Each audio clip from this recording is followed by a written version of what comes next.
kecil tadi.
miwitin dalan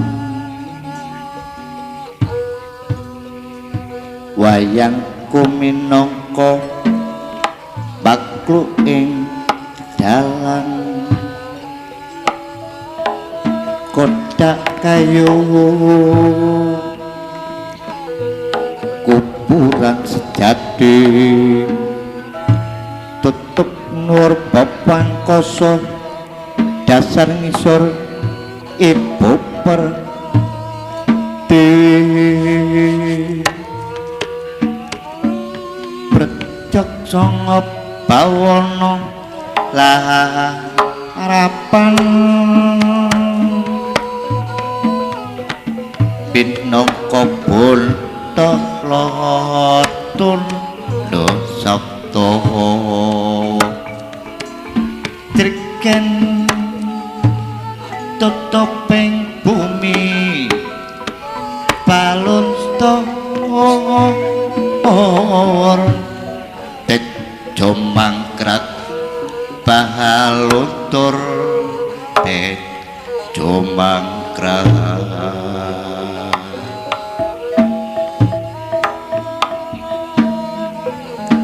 gelerku minangka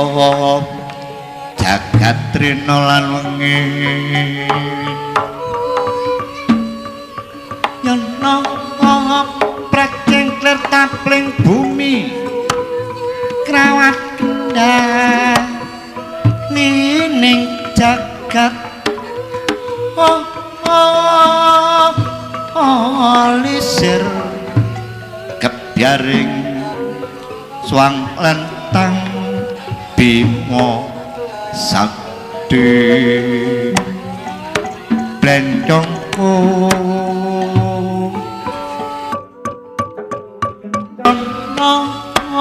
murti uruping lir sarate yang Bathara Brahma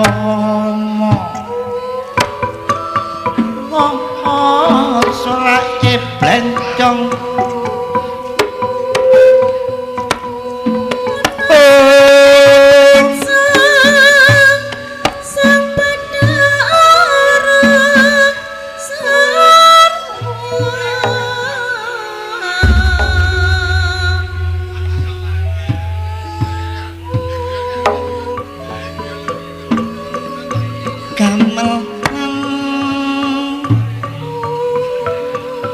gamelanku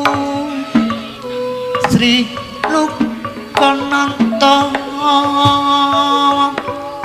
repap dene lara tangis seling laras pangasih ati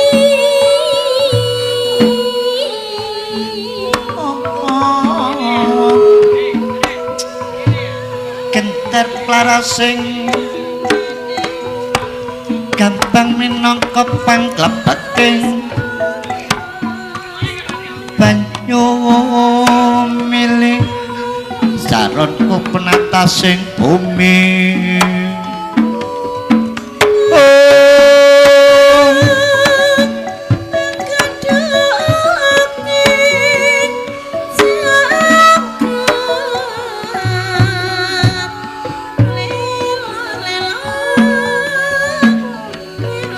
pulpan duduting ati yen nduk kang ring pikirku laras garing trima arang kono widodari tumurun yagaku kumpuling pangrawit tresna pamor penjang ana sangyang wayang kumangkonane dalang kandha bawana taun nana sang wintana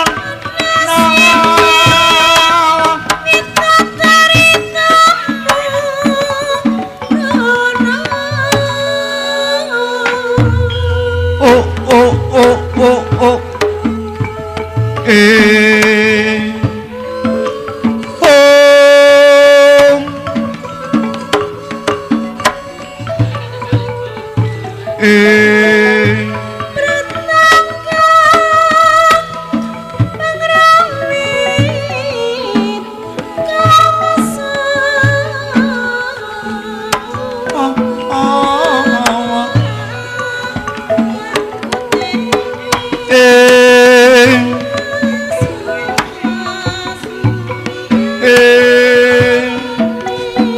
Bangkono ning tinggal samya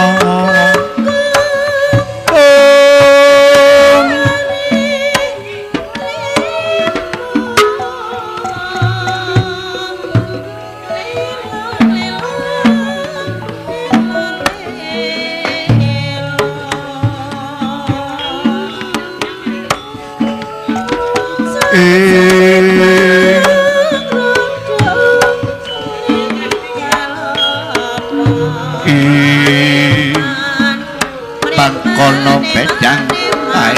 dingono tololo sang winton dono mangayut-ayut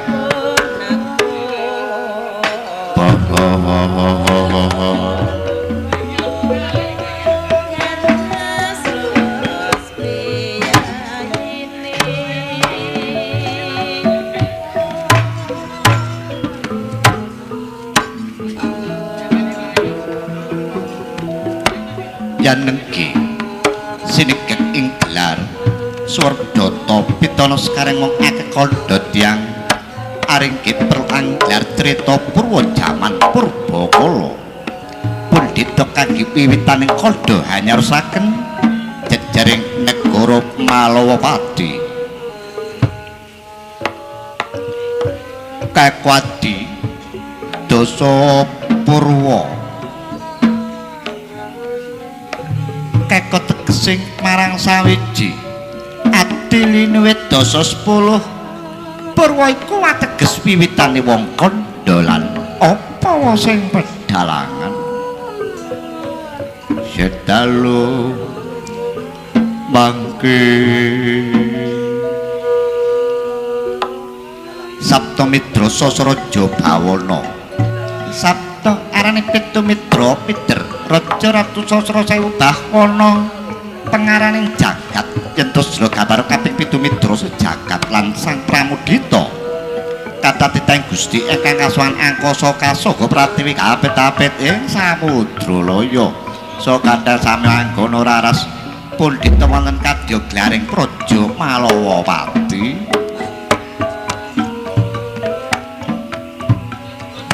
yana yaneng itu mapan poho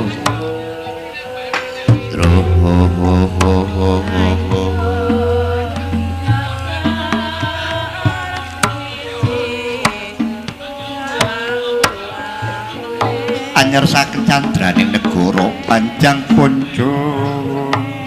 pasir ukir siti blawi lokyah nawi gemaripah Karta Harjo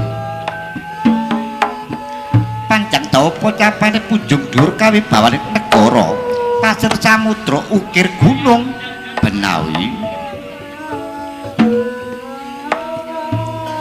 tegesing bengawan loh tulus Kang Sarwati nandur jenawi murah Kang Sarwati nuku gemah ripak gemah kata para dagang layar ripakan tiang samya babur Kerta Harjo kerta kala sami tentrem sae kokati guyub rukun Raharjo negara tebih parang muka njunjung kawibawaning negara celak dhateng katentreman apa malih para drusla cuthitan antuk ing panggonan dasar nyata negara ngongkor paden nganaken saben nganaken bandaran ageng buna ketambah undhaking wulu pametu tinon saking mandhok ketingal subur makmu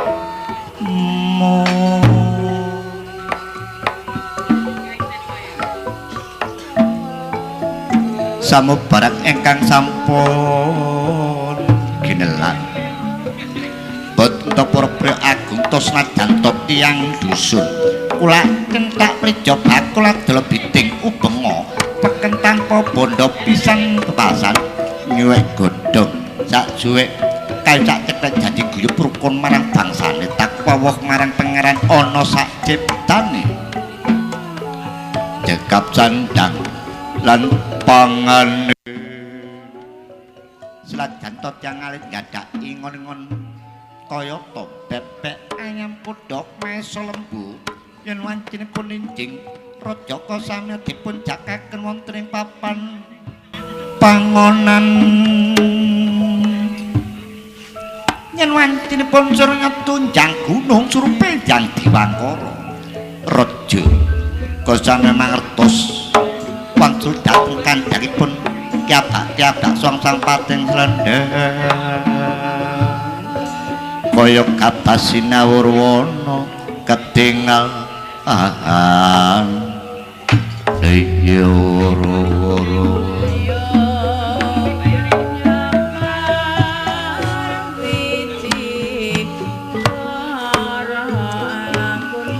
Poto mangkono dasaring negara Malawapati ku negara kang gedhe obore padang jakati dur kukuse aduk kuncarane akeh negara padha ngaturna glondhong pengareng-areng guru bakal guru dadi peni raja peni seweneh padha asung putri kinarya pratandaning panungkul saha kathah ratu manca praja ingkang samyuswaning ting nata samya aris lilalaga manunggaling praja tanpa ginebak ing yudha ambung kayuyung dhateng pepayoning kautaman boten sadurunge praja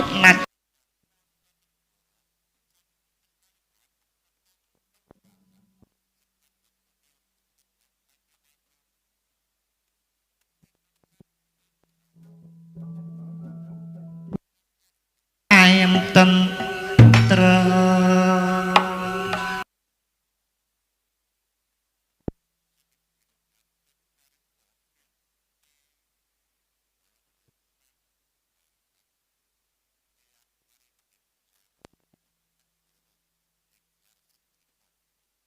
Kampunga suwengi mosok nutuka hanyarsaken sinten ta ingkang ngasta pusaraning praja Pradika Surodanda prabatan ing Paloga Paswidodari endang-endang ing Biayi Wadon nuwun inggih jejuluk Sang Prabu Cincin Lirmana dasar pancen Ratu Gung Binaturata berbudi bawleksana ambek kula martos srewaka ing pagelaran capit tejo dipengkukum karban para cethika tos-tos padhet mandul payudarane sang nata ngabusana dak katon manungsane katon bebyar cemloro candraning sang nata cinandra saking mandra kaya dewa daru lang-lang jagat samya ketingal abiya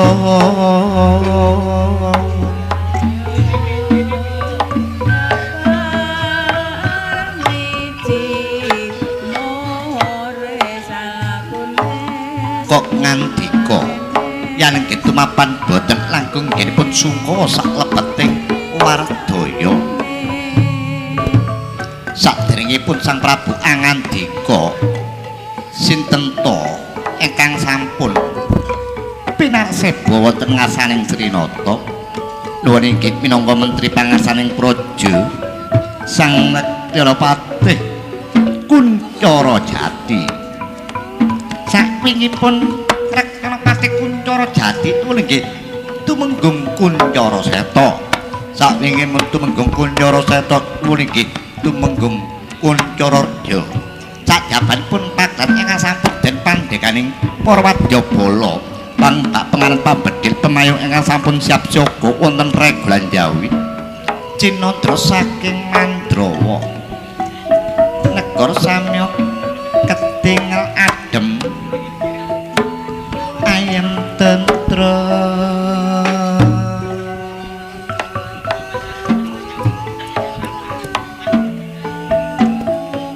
lir peksi jaya lolona lir tun dening peksiaran manuk jaya menang lelolo apal kadya manuk sinamber alap-alap diping radya bala datang wonten ing samya kejuwit namun nggo napa yang dados dawuh pangandikaning Srinata jandraning Mrwadabala tinon saking Mandrawa samya ketingal andher kaya daya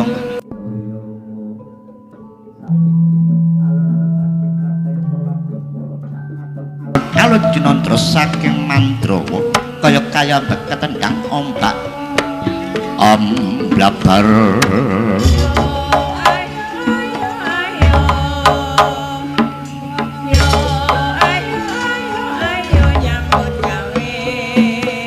dendreming pasewakan dah melasrining jiwa bedang eleng ana pati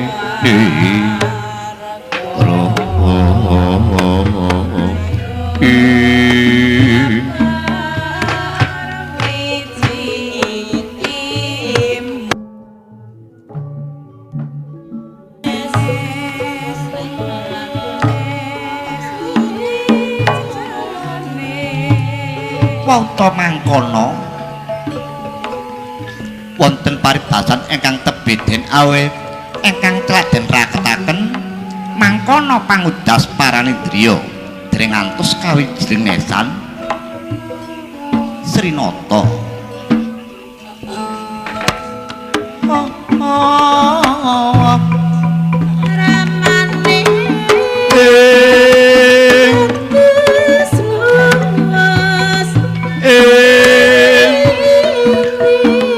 bangkono ing tinggal samya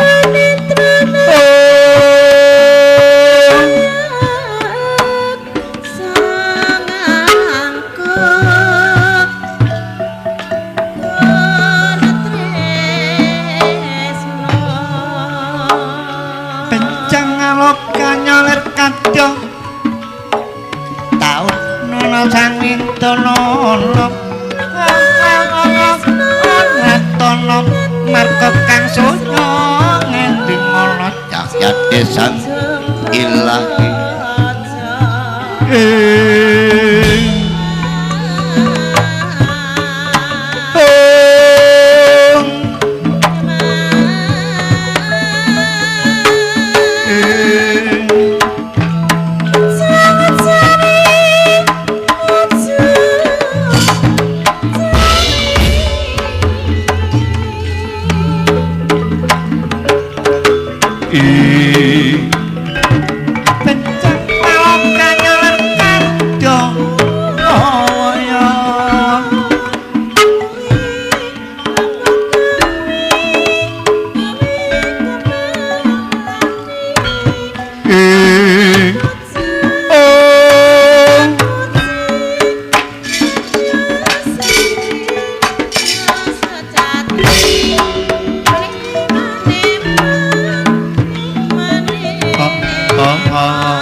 Yanado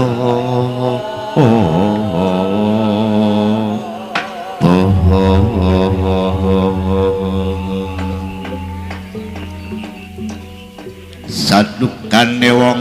ngawayang kacarios pambukaning carita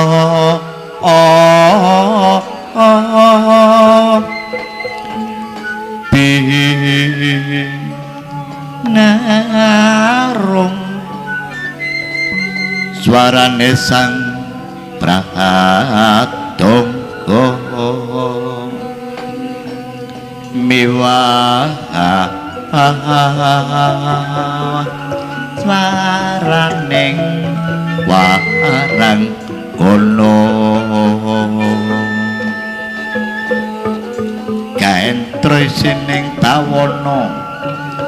bina kuasing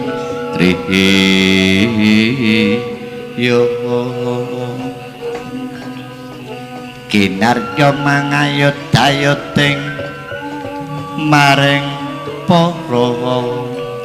pamyar saha sadaya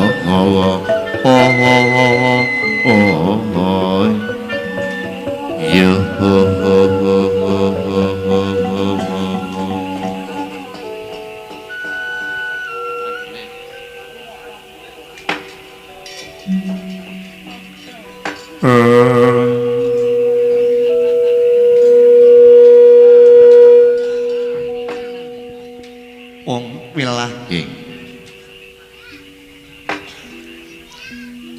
yang adine ndruk mesti butur jagat yut jagat dewa Bathara mangku dhisik di warangka dalem praja negari Malawati Patih Kuncoro Jati jeneng sira iki kang wis katimbalan ana ngarsane ingsun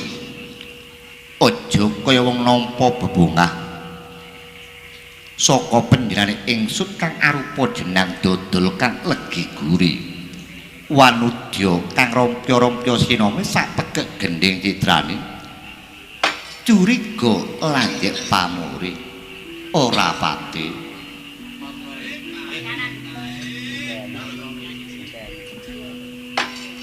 akeh Purwadyabala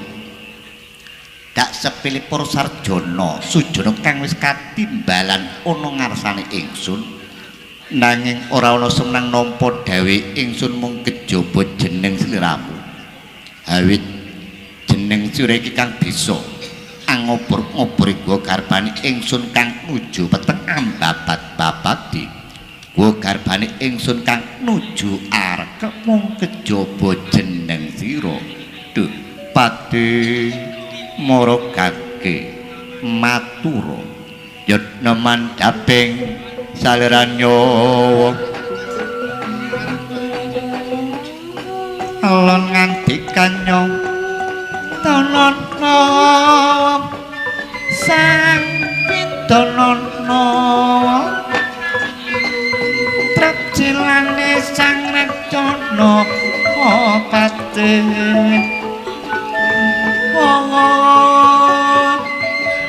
mangkono sahanotarsa ngantika ler kadoha demah salira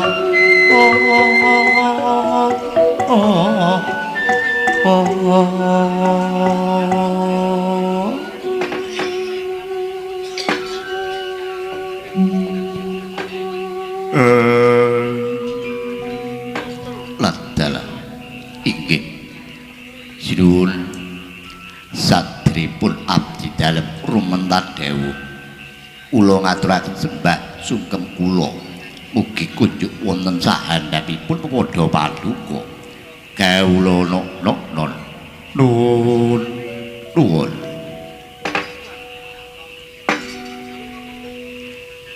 ya wis tak tampa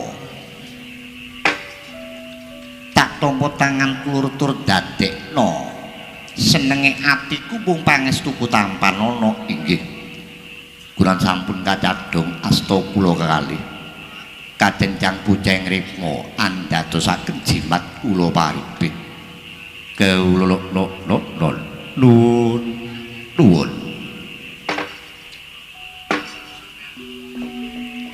mangko dhisik jeneng sira kang wis katimbalan ana ngarsane ingsun enggal matura kaya apa kahananing patih Kuncoro Jati duh patih ladela gaulukna Gurat pamundi ingkang abdi dalem slaminipun kula dados patih wonten negari Malawapati boten kados sakmenika wanciripun timbalan gugup kula wonten Yawi kados tinubruk kula lepat sinawur gelap tuna boten meninga gebyaring leret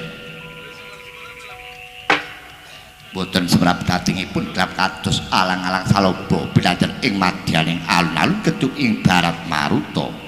kumejut kumitir kecara awur dumateng maras dosinuwun ngetiging kula wonten Jawi sareng wonten ngarsa paduka kula boten gadah wasumlang menapa-menapa kawula nuwun oh ladalah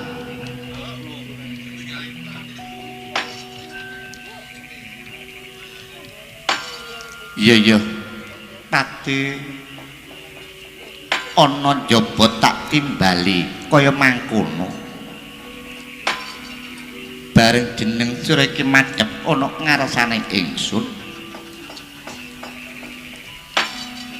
jeneng sira iki ora duwe wasumlang apa-apa jeneng sira iki dulu marang penjelan ingsun iki katon apa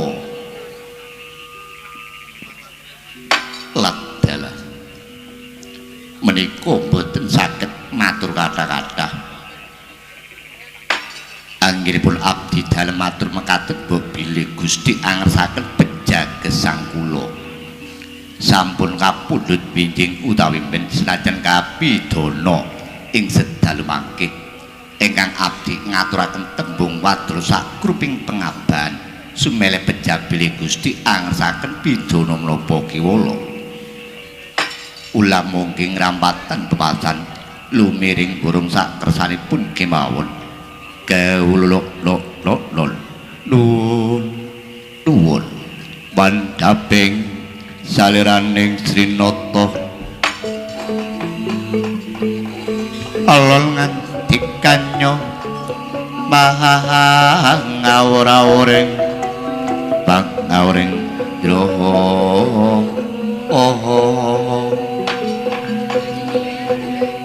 daun nono sang windonono maha nganjut dayuting jiwa bangayut dayuting jiwa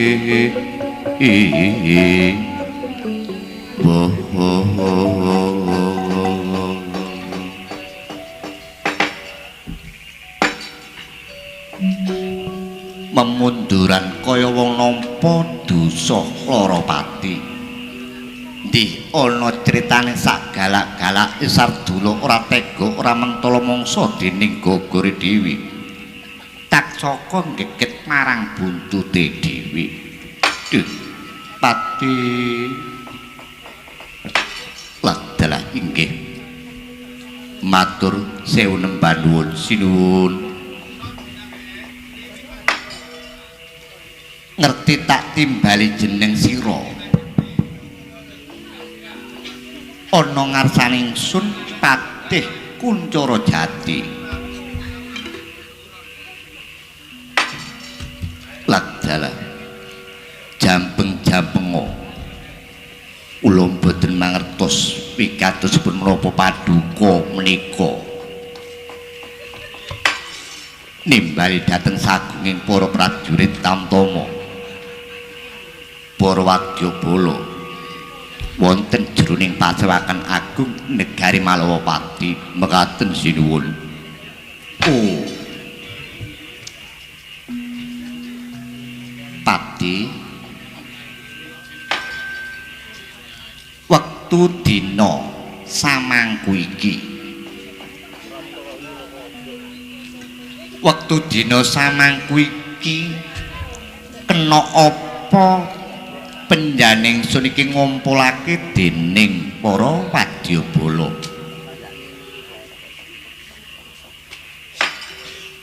Ngumpulake dening para prajurit Tamtama. Ing kono butuhe ingsun bakal ndungkap bab perkara sejarah praja negara Malawapati. Biyen iki dudu negara Malawapati. Sing nalika semana leluhurku biyen Pandhawa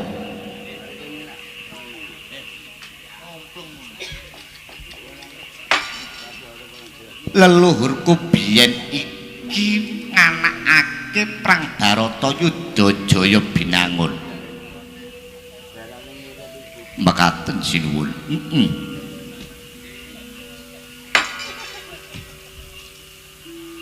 Perang gedhen antaraning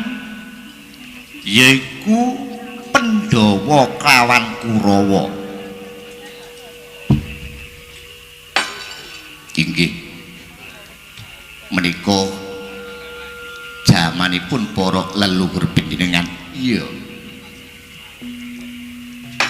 Ing kono sing diperkarakna bab perkara negara Ngastina nganti nganakake paten pinaten, nganakake wujuding paten pinaten nganti gendera Ngastina rubuh. Wadyabala Ngastina padha gugur ana ing palagan Prudan utamane para nayankaning praja sing ngasta pusaran negara. Leluhurku Prabu Duryudana uga gugur ana ing palagan Prudan. Nyuwun pangapunten. Antaranipun Pandhawa kalian Kurawa menika sinten? Isih dulur. Darah-darah Barata.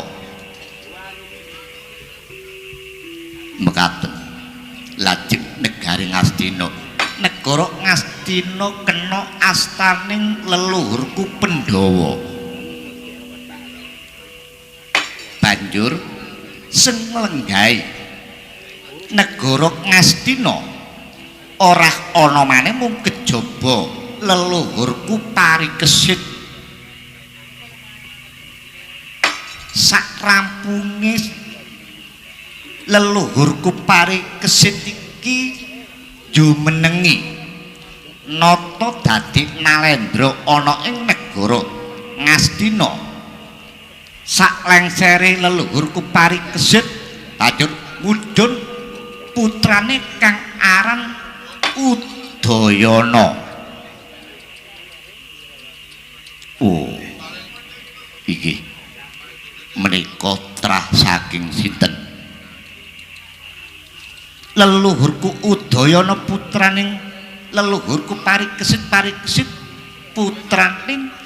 panengah Pandhawa leluhurku Raden Permadi Janaka. Lah iki nganti turun temurun ing kono sing rikala semana ana sejarah, yaiku sejarah laire leluhurku yaiku Kijing Wahana. Negara Malawapati iki pecahane negara Ngastina. Negara Ngastina iku dipecah dadi loro. Negara Ngastina menika pecah dados kali. Sajroning turun temurun nganti panjenengan ingsun kang nglenggahi negara Malawapati Pulapati, panjenengan ingsun ku isih turun saka saka pepundhenku leluhurku Pandhawa sing turun 6 kaping 6 lah anggone ingsun iki jumeneng nata dadi Nalendra ana ing negara Malawapati garwa dening garwaku Dewi Permanawati dina samangku garwaku iki bobot tuwa dina samangku iki garwaku iki ngandhut arep nglairake sipo nang jabang bayi iki sing dadekno sungkawane panjenengan ingsun mongko yen urip bebrayat ana ing alam Madyapada iku nganti duwe kegandengan ing kono arep yaiku nampa momongan dia wong urip arep nampa momongan iku kaya-kaya nampa bungah sing luwih nanging panjenengan ingsun iki padhe gak tambah bungah tambah susah panjenengan ingsun eling sing rikala semana jaman leluhurku nganti sak dhuwur-dhuwure ing kono lelakon biyen iki sing nampa panjenengan ingsun iki dopati ya iki sing tak rasakno dina samangku iki ladalah sinuwun